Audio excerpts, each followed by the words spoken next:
അനിൽ ആൻ്റണി കോൺഗ്രസിലേക്കോ? മുതിർന്ന കോൺഗ്രസ് നേതാവ് AK ആൻ്റണിയുടെ മകൻ അനിൽ ആൻ്റണി കോൺഗ്രസിലേക്ക് എന്ന് സൂചന. ലോക്സഭാ തെരഞ്ഞെടുപ്പിന് ശേഷം കൊച്ചിയിൽ ചേർന്ന BJP സംസ്ഥാന നേതൃയോഗത്തിൽ മുൻ കേന്ദ്രമന്ത്രി രാജീവ് ചന്ദ്രശേഖറും BJP ദേശീയ സെക്രട്ടറിയും വക്താവുമായ അനിൽ ആൻ്റണിയും വിട്ടുനിന്നു. ലോക്സഭാ തെരഞ്ഞെടുപ്പിൽ പാർട്ടി ചിഹ്നത്തിൽ മത്സരിച്ച മുഴുവൻ പേർക്കും നേതൃയോഗത്തിലേക്ക് ക്ഷണമുണ്ടായിരുന്നു. BJP ദേശീയ ഭാരവാഹി കൂടിയായിരുന്നിട്ടും അനിൽ ആൻ്റണി വിട്ടുനിന്നത് സംസ്ഥാന നേതൃത്വത്തിനിടയിൽ ചർച്ചയായി.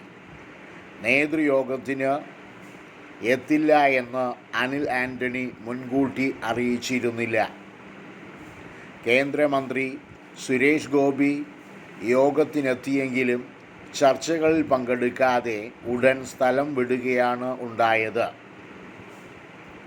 അച്ഛനായ AK ആൻ്റണിയുടെ പേരിൽ കോൺഗ്രസിൽ ഉന്നത സ്ഥാനത്തിരിക്കുമ്പോഴാണ് അനിൽ ആൻ്റണി BJPയിലേക്ക് എത്തുന്നത്.